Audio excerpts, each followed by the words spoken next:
선한 사람 TV를 애청하고 계시는 국내외에 계시는 성도 여러분, 안녕하십니까? 세월이 빨라 또 중추절을 다음 주일에 맞이하게 됩니다. Korean Thanksgiving Day라 그렇게 번역할 수도 있겠습니다. 이런 절기에는 우리가 어렸을 때 놀았던 그 친구들이 그리워지고 또 우리가 출생한 고향을 그리워하게 됩니다. 노산 이은상 시인이 아마 갯마을이 자기의 고향인 것 같습니다. 이런 시를 읊었습니다. 어제 고깃배가 고향으로 간다기에 소식을 전하고저 갯가로 나갔더니 그 배는 멀리 떠나가고 물만 출렁거리오. 고개를 수그리니 모래 씻은 물결이요. 배 뜬 곳 바라보니 구름만 뭉게뭉게. 때 묻은 소매를 보니 고향 더욱 그립소. 이러한 시를 고향에 가지 못하는 그런 마음에서 소식을 전하려고 갯가로 나갔지만은 고향으로 가는 배는 이미 떠나고 말았습니다. 그래서 고향을 그리워하는 애타는 시라고 할 수 있습니다. 고향에 가지 못하는 우리 성도님들이 계신다면 고향을 향하여 밤하늘이라도 한번 쳐다보고 옛날을 상기하고 또 마음을 강하고 담대하게 가지면 좋겠습니다. 추석 연휴 다음 주일 월요일 방송은 쉬려고 합니다. 애청자 여러분들 양해해 주시기를 바랍니다.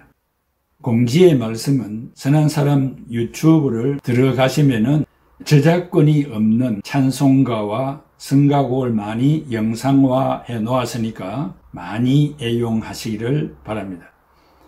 제가 영상 마지막에 찬송가나 성가곡을 한 곡씩 선택하고 있는데 전부 저작권이 걸려서 적재적소에 필요한 찬송들을 선택하지 못하는 안타까움이 있습니다. 그런 중에서도 저작권이 없는 것을 선택하여 여러분들이 듣고 애용할 수 있도록 유튜브에 올려 놓았습니다. 많이 애용해 주시기를 바라며 또 유튜브에 들어가시면은 빨간 글자로 된 구독을 꼭 눌러주시고 엄지척 좋아요를 한 번씩 눌러주시면 큰 도움이 되겠습니다. 고향을 그리는 추석 명절을 기해서 신앙적인 교훈 몇 가지를 받겠습니다. 첫째, 사람은 누구나 고향을 그리워합니다. 고향을 떠나 타향에서 살다 보면 고향을 그리는 마음이 없다고 하면 거짓말일 것입니다. 한문으로 수구초심이라는 말이 있습니다. 여우가 죽을 때 머리를 자기가 살던 굴을 향해 돌린다 하는 의미가 있습니다. 죽어서라도 고향에 묻히고 싶은 마음을 말하고 어릴 때의 추억을 잊지 않는다는 말일 것입니다. 그러나 신자는 이런 추억보다 더 좋은 본향을 알게 되어 그 길을 더 동경하는 것 같습니다. 히브리서 11장 13절에 이 사람들은 다 믿음을 따라 죽었으며 약속을 받은 것을 아직 받지는 못하였으되 그것들을 멀리서 바라보고 기뻐했으며 이 지상에서는 자기들이 외국인과 나그네에 불과하다는 것을 인정했습니다. 그들이 이렇게 생각한 것은 그들이 찾고 있던 고향이 따로 있다는 것을 분명히 드러내는 것입니다. 만일 그들이 떠나온 곳을 고향으로 생각했었다면 그리로 돌아갈 기회가 있었을 것입니다. 그러나 실제로 그들이 갈망한 곳은 하늘에 있는 더 나은 고향이었습니다. 라고 기록을 했습니다. 여러분, 땅의 고향을 그리워하는 만큼 더 나은 본향을 사모하시기를 바랍니다. 둘째, 우리가 사모하는 고향은 어떤 곳입니까? 거룩한 성, 우리가 가야 할 새 예루살렘의 그 특징은 천사는 드디어 성령으로 요한을 데리고 크고 높은 산으로 올라갑니다. 그리고 거룩한 성 예루살렘을 보여주는데 남편을 위해 단장한 신부 같더라 라고 사도 요한이 요한계시록 21장 9절에서 22장 5절까지 말하고 있습니다. 그 천성은 전체 위로가 있는 곳입니다.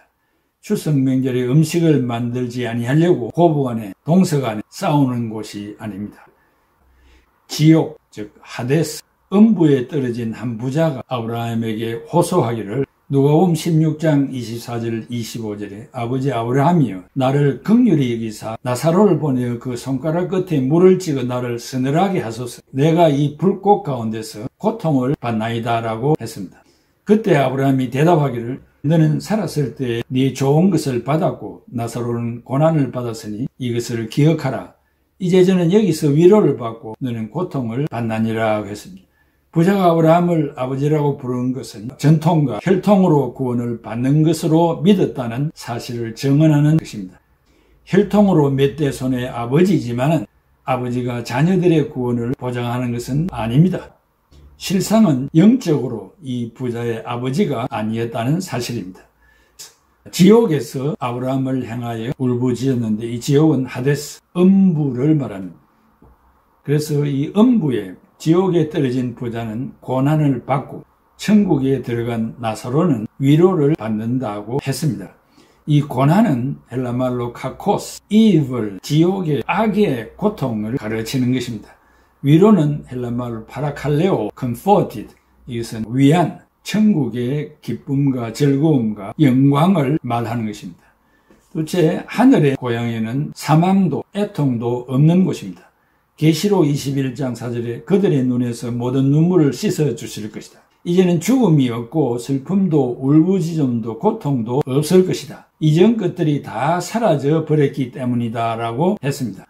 고린도후서 12장 2절에 내가 잘 아는 신자 하나가 14년 전에 셋째 하늘까지 붙들려 올라간 일이 있었습니다. 몸체 올라갔는지 몸을 떠나서 올라갔는지 나는 모릅니다. 그러나 하나님께서는 알고 계십니다. 나는 이 사람을 잘 압니다. 몸체에 올라갔는지 몸을 떠나서 올라갔는지 나는 알지 못하지만 하나님께서는 아십니다. 그는 낙원으로 붙들려 올라가서 사람의 말로는 표현할 수 없는 이상한 말을 들었습니다 라고 했습니다. 셋째, 하늘의 고향에는 밤도 없고 등불과 햇빛도 절대 없습니다. 계시록 22장 5절에 다시 밤이 없겠고 등불과 햇빛이 쓸데 없으니 이는 주 하나님이 그들에게 빛이시니라. 그들이 세세토록 왕노릇하리로다 라고 했습니다. 밤이 없다는 말은 물리적으로 어둡지 않다는 뜻보다 우울함이나 절망감이 없으며 원한이나 미움도 없다는 뜻이겠죠. 생명의 열매가 충만한 곳이니 아무도 부족함을 느끼지 아니할 것입니다. 이 예언의 말씀을 지키는 자가 복이 있다고 했습니다. 우리의 바람이 무엇입니까? 몸과 마음이 고통받지 않고 미움받지 않으며 두려움 없이 평화를 누리며 사는 일입니다. 하지만 그 소원을 이 세상에서 이루고 사는 것이 정말 어렵습니다. 계시록 21장 11절에 하나님의 영광이 있어 그 성의 빛이 지극히 귀한 보석 같고 백옥과 수정같이 막더라라고 했습니다. 도성이 빛이 나는 이유가 무엇입니까? 하나님의 영광 때문입니다. 그 영광이 있는 곳이 성이 외부를 향해 빛을 찬란하게 비치게 됩니다.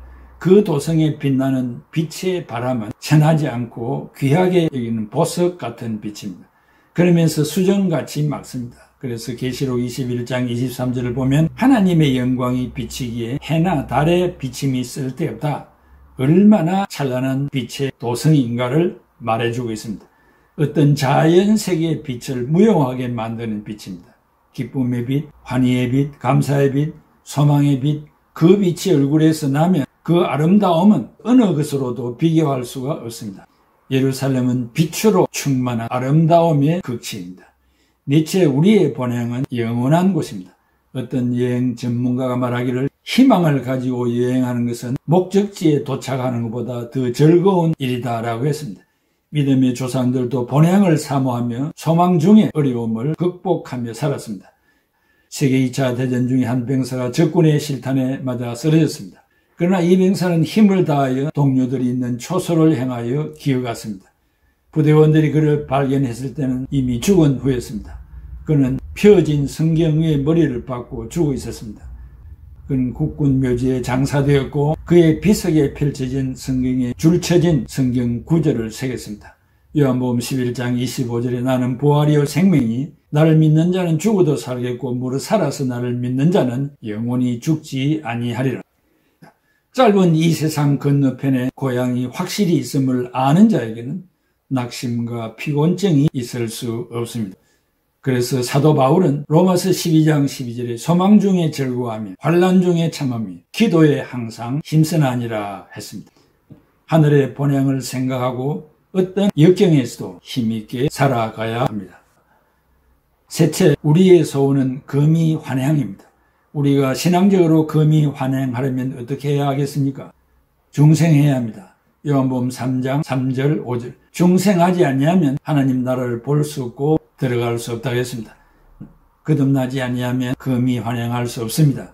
범죄한 성품을 가지고는 천국에 입성할 수가 없기 때문입니다. 또 제 예수님을 믿어야 금이 환행을 할 수 있습니다. 사도행전 16장 30, 31절에 주 예수를 믿어라. 그리하면 너와 네 집이 구원을 받으리라고 했습니다. 우리의 선행으로 구원을 받는 것이 아닙니다. 셋째, 내 이름이 생명책에 기록이 되어야 합니다. 계시록 20장 15절에 누구든지 생명책에 기록되지 못한 자는 불못에 던지우리라. 누가복음 10장 20절에 너희 이름이 하늘에 기록된 것으로 기뻐하라고 했습니다. 위대한 부흥사 D.L. 무디 목사가 임종할 때는 이런 말을 했습니다. 땅은 물러가고 천국 문은 내 앞에 열린다라고 했습니다. 요한 웨슬리의 어머니 수잔나가 78세에 임종할 때 옆에 둘러 앉아있는 자녀들에게 이렇게 말했습니다. 얘들아, 내가 죽거든 곧 하나님께 찬송을 불러다오 유언하고 임종했습니다. 한국이 낳은 전도자 최봉섭 목사는 신사참배를 반대하다가 옥중생활 6년 만인 1944년 4월 16일 8.15 해방 1년을 앞두고 옥중 순교를 했습니다. 임종하시면서 하늘에서 오라고 전보가 왔구나 하며 기뻐하면서 임종을 했습니다. 우리들도 금이 환영을 해야 되지 않겠습니까? 매체 하늘의 본향에 소망을 두고 신앙생활을 잘 합시다. 하늘에 소망이 있는 자와 없는 자의 삶은 천지 차이가 나는 것입니다. 바울은 이렇게 말했습니다. 고린도전서 15장 32절에서 34절에 내가 서로 에베소에서 맹수와 싸우는 경험을 겪었다 하더라도 그것이 인간적인 동기에서 당한 일이라면 내가 얻은 것이 무엇이겠습니까? 만일 죽은 자가 다시 살아나는 일이 없다면 내일이면 죽을 테니 먹고 마시자 해도 그만일 것입니다. 속지 마십시오. 나쁜 친구를 사귀면 품행이 나빠집니다. 정신을 똑바로 차리고 죄를 짓지 마십시오. 여러분 중에는 하나님을 모르는 사람이 있어서 부끄러운 줄을 알라고 이런 말을 하는 것입니다 라고 했습니다. 우리의 본향은 출생한 곳이 아닙니다. 신자의 고향은 하늘나라에 있습니다. 그 하늘나라에 소망을 가지십시오. 사도 요한은 말하기를 요한일서 2장 17절에 세상도 가고 세상의 정욕도 다 지나가지만 하나님의 뜻대로 사는 사람은 영원히 살 것입니다 했습니다. 이게 지나간다는 말은 헬라말로 팔라케타이, 이것은 is passing away, 현존하는 것 중에 지나가지 않는 것이 없이 다 지나간다는 말입니다. 그래서 전도서 1장 9절에서 10절에 해 아래 새 것이 없다고 했습니다. 이 세상은 영원한 세상이 아닙니다. 이 아파트가 나의 영원한 거처가 아닙니다. 우리의 영원한 거처는 하나님 나라에 준비되어 있습니다. 초막이나 궁궐이나 내 주 예수 모신 곳이 그 어디나 하늘나라입니다. 요한복음 14장 1절에 3절에 너희는 마음에 근심하지 말라. 하나님을 믿으니 또 나를 믿어라. 내 아버지 집에는 거할 곳이 많도다 했습니다. 우리는 이번 추석에 고향에 갈 준비를 하지 않습니까? 마찬가지로 우리들은 영원한 고향으로 돌아갈 준비를 해야 합니다. 주님의 말씀에 철저하게 순종하고 주님의 뜻대로 살려고 노력해야 합니다. 땅의 것에 너무 욕심을 부리지 말고 하늘 곳간에 쌓아두는 일에 신경을 씁시다. 사랑하는 성도 여러분, 금년 추석 고향을 방문하는 것 참 좋은 일입니다. 거기에 가서 우상에게 절하거나 또 우상의 재물을 먹고 마시는 이런 일들로 인하여 우리의 주변에 또 마음에 신앙적으로 근심시키는 일들을 자행해서는 안 되겠고 건덕에 은혜를 끼친 일에 삼가 조심해야 하겠습니다. 예수 믿지 아니하는 부모, 형제, 처자, 일가, 친척, 예수 믿고 구원받지 않은 전도하는 좋은 식구들의 만남이 되기를 바라고 우리의 중심에는 우리가 출생한 고향도 그리워지지만 성경적으로 영원한 하늘나라의 본향을 더 사모하는 신앙을 깊이 가지는 좋은 절기가 되기를 바라고 또 교통사고 많은 이와 같은 시절에 운전을 삼가 조심하면서 무사히 잘 다녀오시기를 바랍니다. 기도하겠습니다. 고마우신 아버지 하나님, 은혜와 사랑을 감사합니다. 이 중추절 또 오곡백화가 이어가는 이와 같은 계절에 좋은 절기를 금년도에도 맞이할 수 있도록 우리의 생명을 연장시켜 주시고 건강을 주신 것을 감사합니다. 또 고향을 방문하고 돌아오고자 하는 우리 크리스찬들을 축복하시고 교통사고나 어려움이 없도록 하나님이 운전대를 잡으시고 친히 인도해 주시기를 바라오며 어느 곳에 가든지 크리스찬으로서 그리스도의 향내를 풍기고 희생하고 봉사하고 겸손한 이런 절기를 보낼 수 있도록 도와주시옵소서. 해외에 계시는 성도님들, 조국을 그리고 고향을 그리워함이 있을 것입니다. 그렇지만 우리의 신앙적으로 한 단계 높이 영원한 하늘나라의 본향을 사모하고 또 그 곳간에 쌓는 일에 최선을 다하는 우리 성도들이 다 되도록 축복 내려 주시옵소서. 이 민족들이 자신 우사에게 절하는 이런 하나님의 마음을 아프게 하는 일을 용서해 주시고 우리가 이들에게 복음을 다 전하지 못한 과오를 용납하여 주시옵소서. 예수 그리스도의 이름으로 기도하옵나이다. 아멘.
주